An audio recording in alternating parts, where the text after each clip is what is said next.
Friends, 533 days over.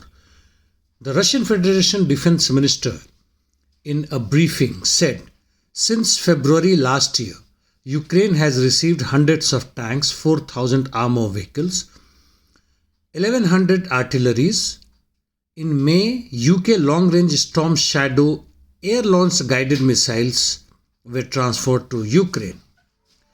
And also said, US has committed war crimes by transferring counter-munition bombs, as well as now F-16s are likely to reach Ukraine.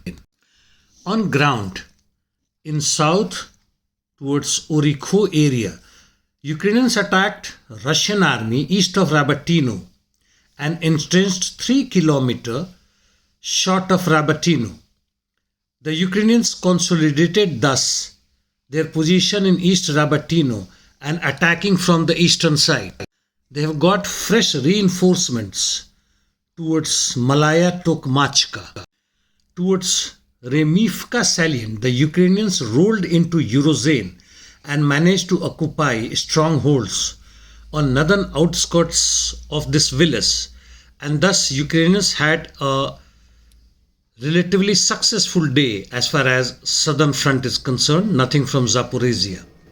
In east on Bakhmut front, on southern flank, the Ukrainians renewed their attacks towards Klishchivka, though did not succeed in gaining grounds. In the meantime, Russian army carried out counterattacks towards Andriivka, Kupyansk axis and made some small recoveries. In north, the Russians are maintaining their momentum of gains. Towards Kupyansk direction, on general front, the Russians made some gains. They carried out counterattacks on Simkovka and Mankivka, gaining some grounds after Ukrainians' counteroffensive in these directions failed. Interdiction missions continuing from both the sides. Crimea too reported explosions, and Russians are continuing the interdiction missions as before. Moscow reported huge explosions in mechanized plant, but it was reported that it is due human error. Some related informations.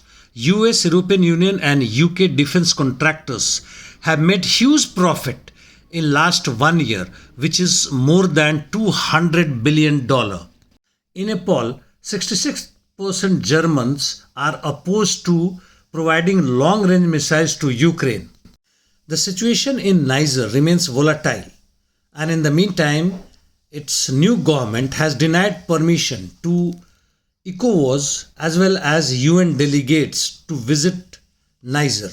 The Russian defense minister further had said threats to Russian military security from western and northwestern strategic directions have significantly changed.